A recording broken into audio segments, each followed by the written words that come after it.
ये दुख से युद्ध करते करते कुछ लोग मर जाते हैं। कई लोग ऐसे हैं जो दुखों की चपेट में आके आत्महत्या कर लेते हैं। हाँ या ना?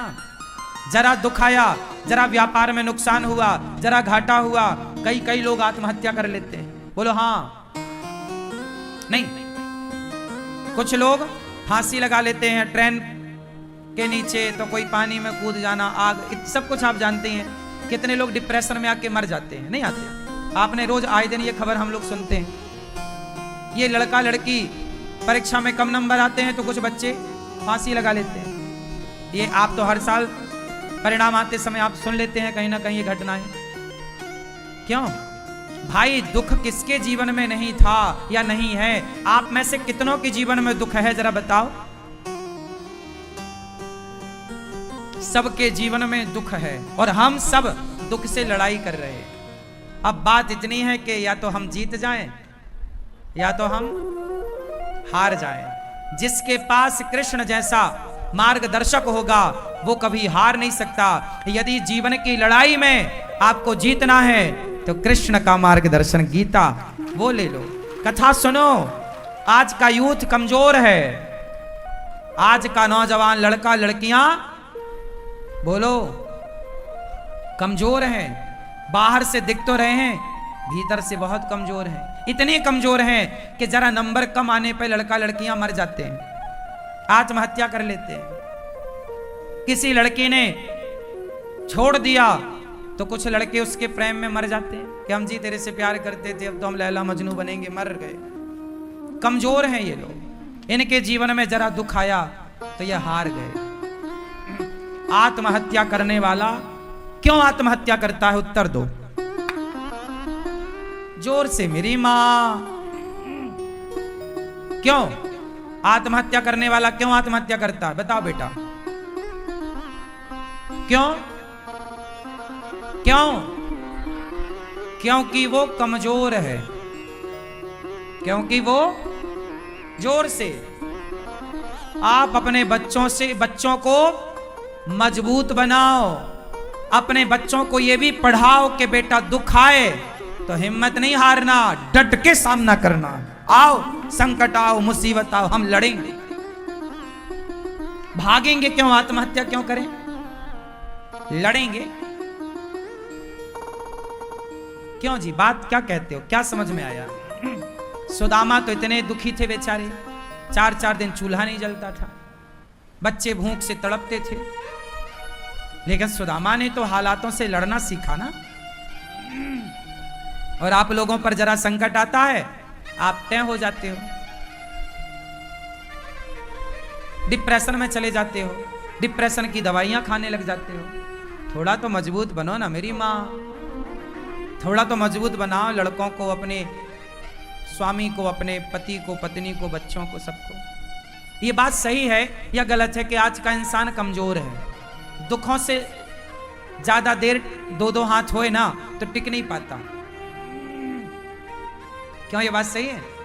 आजकल हर आदमी सुख चाहता है और दुख से लड़ना जानता नहीं है। हमने अपने जीवन में बचपन में बहुत दुख देखे हैं। मैं बचपन में गांव में जाकर भीख मांगता था, मैं गाय चराता था, मेरे दोस्त कपड़े पहनते थे, मैं उनके कपड़े देखता था। 1 साल में 1 जोड़ी कपड़ा दिलाते थे पिताजी मेरे। पैंट पहनता था, उसमें पूरा छेद हो जाता था, पीछे छिन जाता था, चड्डी दिखने लगती थी, तब भी मैं उसे पहनता रहता था। वो दिखाता था पिताजी को, देखो इतना बड़ा छेद हो गया है, अब तो दिला दो। तो जब बोलते थे तब 2 महीने बाद दिलाते थे। मेरी एक मौसी है, वो मौसी कभी आया करती थी साल में 1 आध बार, तो वो कुछ कपड़े लाती थी पुराने। मेरा मौसी का एक भाई लड़का है, मेरा भाई, तो वो जो उतार देता था, रिजेक्ट कर देता था, वो ले आती थी। मैं उन कपड़ों को देख के खूब प्रसन्न होता था, उन्हें बहुत अच्छे से पहनता था।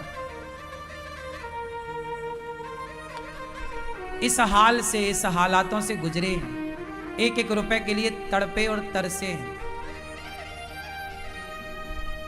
उन हालातों में भी प्रसन्न थे। वो दुख था। सारे लोग आश्चर्य मानेंगे, आप हंसेंगे मेरी बेबसी पर।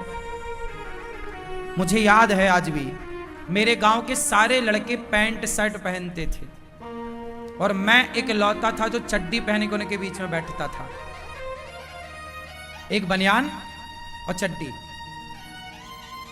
सब पैंट पहन, मेरे पास थे नहीं, अब थे तो फिर वो फटा था। ऐसे हालातों में हम रहे। और याद रखना साहब, मैं ये सब बातें नहीं बताता, ना कहना चाहता, गरीबों का मजाक बहुत उड़ाते हैं लोग। उस समय मेरी चड्डी पकड़ के लोग खींच देते थे, वो थी वही फाड़ देते थे। मैं चड्डी में था तो लोग चाहते थे कि ये नंगा घूमे, इसलिए वो भी फाड़ने का प्रयास था। इन हालातों से हम गुजरे हैं। हमारी मां बताती है कि बारिश में बेटा पानी पूरे घर में ऐसे चूता था, मतलब टपकता था। हमारी माँ हमें लेकर के दूसरे के घर में रात को सोने, पूरा घर, पिताजी माँ जी सब दूसरे के घर कई बार जाते थे सोने के लिए। घर में पानी कहीं सूखा ही नहीं था और टाइल पत्थर थी नहीं, गोबर से लिपता था तो पानी गिरने पर मिट्टी कीचड़ होता था और वो कीचड़ तब तक होता था जब तक सूख ना जाए। तो दूसरे के घर पर सोना मजबूरी थी। उन हालातों से हम चले हैं, गुजरे हैं। गरीबी क्या होती है हमने पुस्तकों में गरीबी पढ़ी नहीं है साहब, देखी, उसमें रहे हैं, उसमें जिए हैं। लेकिन तब भी शिकायत ईश्वर से नहीं थी, तब भी रोते नहीं थे। उन मुसीबत से डट के उस समय भी हम लोग खुश थे, प्रसन्न थे। उस हाल को भी हमारी माँ ने, हमारे पिताजी ने डट करके सामना किया उन दुखों से और जिए हैं। आत्महत्या का मन नहीं बनाया कि चलो जी अब तो कुछ नहीं, हम मर जाते हैं।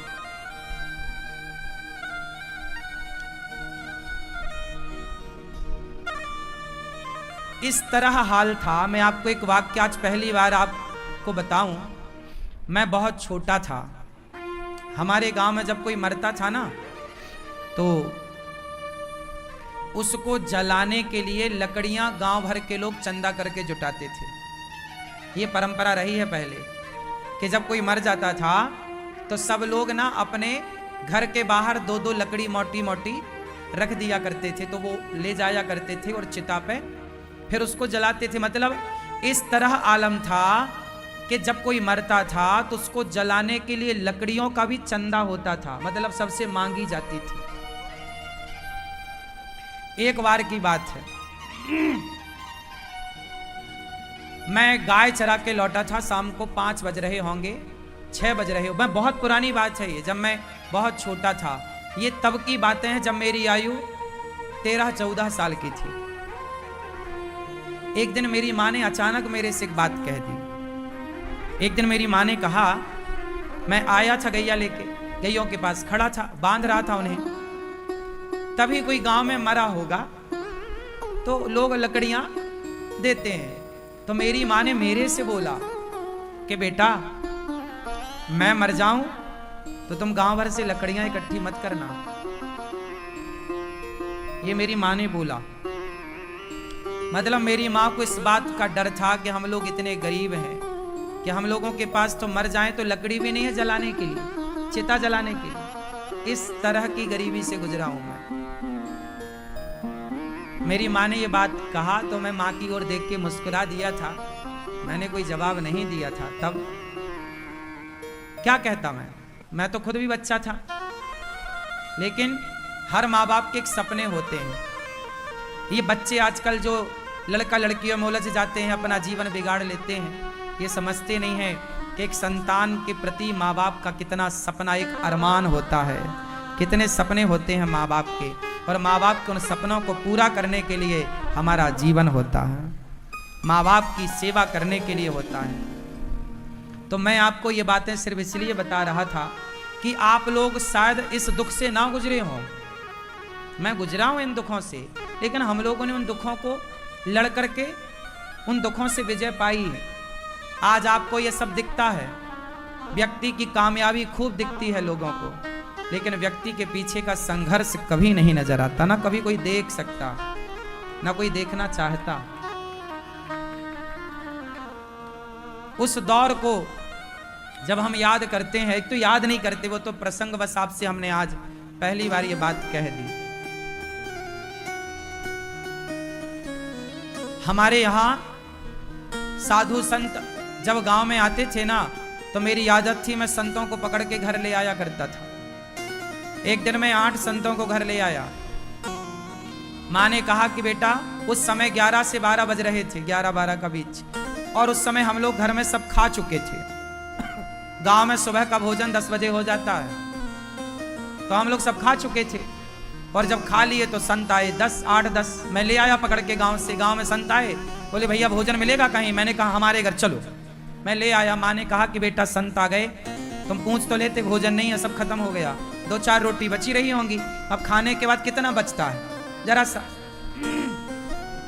एक आदमी हो तो आदमी हो भी जाए, पर 8 साधु थे।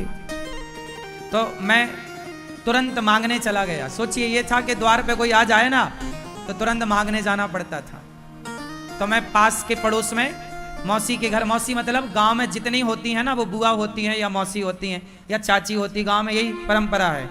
मेरे गांव में सभी को मैं मौसी कहता था या चाची कहता था या बुआ कहता था, क्योंकि गांव का यही रिवाज था। तो मैं मौसी के घर, सामने घर था घर के, तो मैं मौसी के घर आटा मांगने गया। मौसी जरा आटा दे दो। गांव में यही होता है, आपके घर में नहीं है तो आप आटा मांग लाते, जब आपके घर होता है तो आप वापस कर देते हैं। तो हम आटा मांग के ले आए। तब हमारी माँ ने थोड़ी पूड़ी बनाई, थोड़ी साग बनाई और थोड़ा खीर, दूध घर में था, गाय थी तो चावल की खीर, तो खीर पूड़ी संतों को परोसी।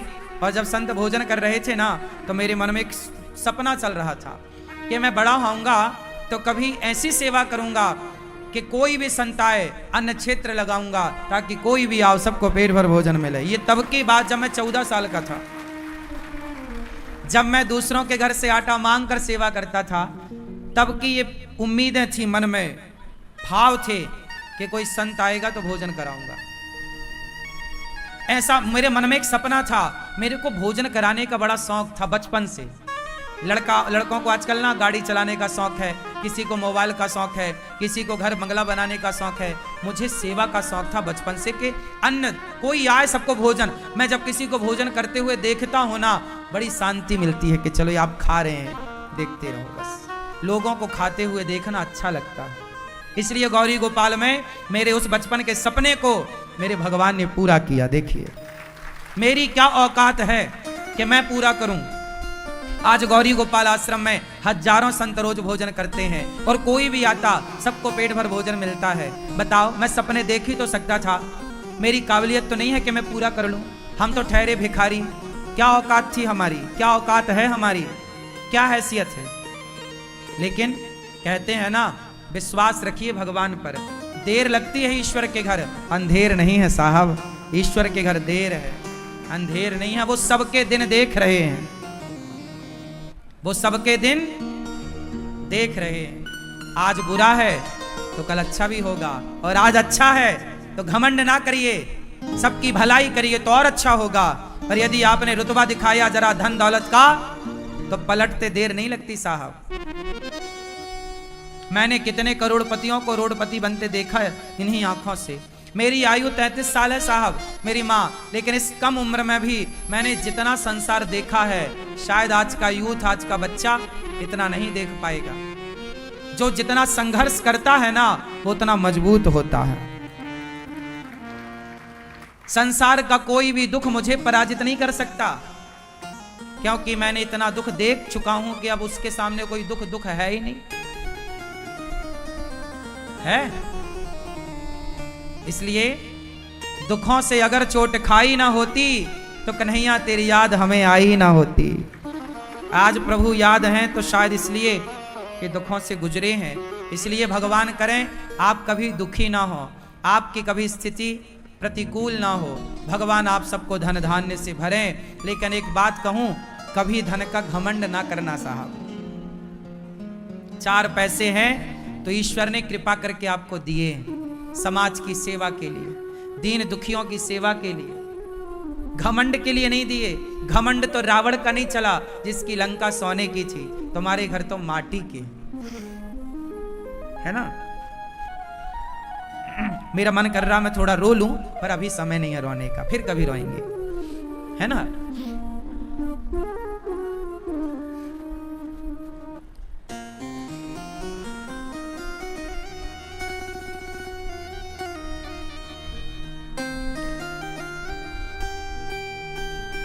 जीवन को, अपने बच्चों को, बस मैं आपको अपनी ये कथा इसलिए बताता हूं, ये व्यथा, ताकि आप हारे ना, हर परिस्थिति से लड़ें, इतने मजबूत बने, कोई माई का लाल आपका बाल भी बांका ना कर सके, इतने मजबूत बने। सुखों से तो सब गुजरते हैं, क्या बात है, लेकिन दुखों से गुजरकर भी आप ईश्वर का धन्यवाद देते रहें, उस दुख में भी ईश्वर को ना छोड़ें। सुख में भगवान को सब याद करते हैं, लेकिन आप दुख से गुजरकर भी आप ईश्वर को याद किए रहें, भगवान की शरण में रहें, भगवान के प्रति समर्पित रहें, ये बड़ी बात है। कभी घमंड ना करना भैया, बहुत जिम्मेदारी से मैं ये बात कह रहा हूं आपको। जो कुछ है वो ईश्वर का दिया प्रसाद है, मेरे बाप की बफौती कुछ भी नहीं है। जो कुछ हमारे पास है वो ईश्वर का दिया प्रसाद है, इसलिए उस प्रसाद को समाज की सेवा में लगाओ। भला करने से आपका भला होगा। पैसा कमाना, मैं बहुत पैसा कमा लूं, क्या करूंगा पैसे, मैं खुद सोचता हूं मैं करूंगा क्या पैसे का। मैं पैसा उतना ही आप लोगों से मांगता हूं जितने की जरूरत है। गौरी गोपाल आश्रम में वृद्ध माताएं रहती हैं, 285 माएं हैं। इन माओं की सेवा मैं क्यों करता हूं, मैं पांव क्यों दबाता हूं माओं के। आज तक किसी आपको आपने सुना कि कोई वृद्धाश्रम खोल के उन माओं के पांव दबा रहा हो। गौरी गोपाल आश्रम में यह दास सबके पांव दबाता है माओं के। क्यों, मुझे पता है कि जब अपने ठुकराते हैं ना तो पीड़ा क्या होती है। इन माओं की पीड़ा मैं जानता हूं, क्योंकि मैं उस पीड़ा से गुजरा हूं। खग जाने खग ही की भाषा, जिसके पैरों में बिमाई फटी ही नहीं वो पीर पराई क्या जाने, और जिसने बेटी को जन्म दिया ही नहीं वो बेटी की विदाई क्या जाने, है ना। मैं जानता हूं कि जब आप घर से बेघर होते हैं तो आपका दर्द क्या होता है। मेरे साथ ये भी घट चुका है। मैं जब छोटा था तो मेरे पिताजी मंदिर में पूजा करते थे, तो जिनका मंदिर था हम लोग उनके मंदिर में रहते थे। उन लोगों ने हम लोगों को सावन के महीने में निकाल दिया। चलो, उस समय हम लोगों के पास रहने का घर नहीं था। पिताजी ने बोला कि बारिश तो निकल जाने दो फिर चले जाएंगे। नहीं नहीं, अभी नहीं निकले तो सामान सड़क में फेंक दिया। कैमरा नहीं था उस टाइम पर, लेकिन आंखों ने वो सब कैप्चर कर रखा है। सब कुछ कुछ याद है कि कैसे वो सामान फेंक रहे थे, कैसे सामान बाहर पड़ा था। हम लोग निकल गए, बेघर हो गए। कुछ दिन किसी के घर रहे, किसी और मंदिर में सेवा की। फिर 20,000 रुपए का घर बनाया था पिताजी ने। इंदिरा आवास योजना का पैसा निकलता था ना, सरकार देती थी घर बनाने का, जिसमें 20,000 मिलता था तो 5,000 घूस देनी पड़ती थी, 15,000 हाथ आता था। उसमें फिर पिताजी ने एक घर बनाया छोटा सा। 15,000 का घर कैसा, वो उस घर में हम लोग ईंट ही ईंट, प्लास्टर नहीं था उसमें, माटी की चिनाई थी, सीमेंट की चिनाई नहीं, माटी की, और कोई प्लास्टर नहीं था, छपाई नहीं थी। उसमें रहे वर्षों तक। फिर तो बेघर क्या होता है, आजकल बेटा अपनी मां को घर से निकाल देता है, ना निकालता तो वृद्धाश्रम में माताएं क्यों होती। वो बेघर माओं का दर्द शायद आप में से कोई जाने ना जाने। मैं बेघर हो चुका था बचपन में एक बार, तो मैं जानता हूं कि बेघर होने की पीड़ा क्या है। इसलिए मैं उन बेघर माओं के लिए आपसे कहता हूं कि एक घर बन रहा है वृद्ध माओं के लिए। ये गौरी गोपाल आश्रम का निर्माण हो रहा है। ये घर किसके लिए, वृद्ध माओं के लिए बन रहा है। तो उन बेघर माओं के लिए आप एक छोटा सा घर बनाने का सहयोग करिए। इसलिए बोलता हूं कि थोड़ा थोड़ा दान करिए, सहयोग करिए, क्योंकि आप सबके दान से गौरी गोपाल आश्रम में 285 माओं की सेवा होती है। उनका रहना खाना सब कुछ। 150 बच्चे पढ़ते हैं गौरी गोपाल गुरुकुल में, गरीब परिवार के बच्चे हैं। वो उनका रहना खाना पढ़ना लिखना सब फ्री, वो पढ़ते हैं। गौरी गोपाल जी की रसोई अखंड चलती। आप में से कितने लोगों ने प्रसादी पाई गौरी गोपाल जी की रसोई में? सबने पाई, प्रसाद अच्छा था, अच्छा था। यही सेवा है। मेरे काम करने से, मेरे भीख मांगने से इतनी सारी सेवाएं होती हैं, इसलिए मुझे लगता है कि मैं आपके द्वारा मांग कर, देखो मेरी कोई फैक्ट्री नहीं है, ना कोई बिजनेस है, ना व्यापार। बिजनेस व्यापार करने का कोई मन नहीं है कि अब पैसे का करेंगे क्या, मैं पैसे जोड़ के क्या करूंगा बताओ। मेरा अपना, मैं तो अपने लिए घर में नहीं बनाया आज तक। 9 बाई 12 का कमरा है, चल के चेक कर लेना, आप सब देख सकते हैं, जिसमें मैं रहता हूं। जिस कमरे में माताएं रहती हैं ना, जैसी कमरे में व्यवस्था, जिस कमरे में माताएं, उनसे भी एक छोटा सा कमरा है जहां हम रहते हैं। ठाकुर जी और हम दोनों ही रहते हैं, हमारे कन्हैया और हम। आप चेक कर लेना, मैं किसको, मैं असत्य नहीं कहता। जितना करता हूं, जो कहता हूं वही कहता हूं। मैं झूठ बोलने से बचता हूं। झूठ बोल के पाऊंगा क्या, फायदा क्या होगा। मैंने आज तक घर नहीं बनाया अपने लिए, कि क्या जरूरत है। माँ के लिए बनाता हूं, जो कुछ बनाता हूं कि मेरी माँ सुख पूर्वक रहे, बस मेरे द्वारा किसी को सुख मिल जाए। आपका सुख ही मेरा सुख है, आपका दुख ही मेरा दुख है। अब मेरा अपना सुख सुनो, मैं बचपन में, पता नहीं भगवान ने मुझे सब चीजों के लिए बचपन में मैं तरसा, तड़पा। आज उन सब चीजों को भगवान ने खूब दिया।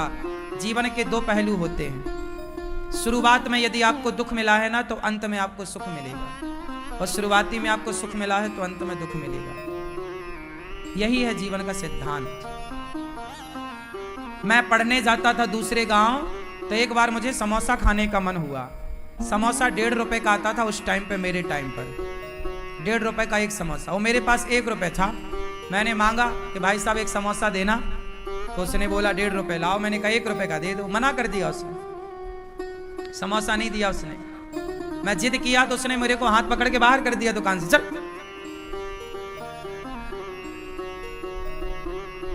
ऐसे एक एक चीज के लिए तरसना पड़ता था, लेकिन तब भी खुश, आज भी खुश। इसलिए मैं कभी घमंड नहीं करता, क्योंकि मुझे अपने वो दिन याद हैं। मुझे अपने वो सारे दिन, घमंड किस बात का करूं, घमंड नहीं करता। जो है वो प्रभु ने सेवा के लिए दिया है, इसलिए मेरा प्रत्येक क्षण, समय और आपका दिया 1-1 रुपया सेवा में ही खर्च होता है। एक ही संकल्प, एक ही नारा, सेवा ही है धर्म हमारा। इसलिए कहता हूं, ये अनिरुद्धाचार्य आप सबकी माओ की सेवा के लिए कुछ मांगे ना, कि माओ को आश्रम बना रहे हैं, माओ के लिए कमरे बनाना है, पलंग खरीदना, गद्दे खरीदना, 250 से अधिक माएँ हैं, तो भैया लगता है ना, पैसा तो लगेगा। आपसे मांगता हूं, मना मत किया करो।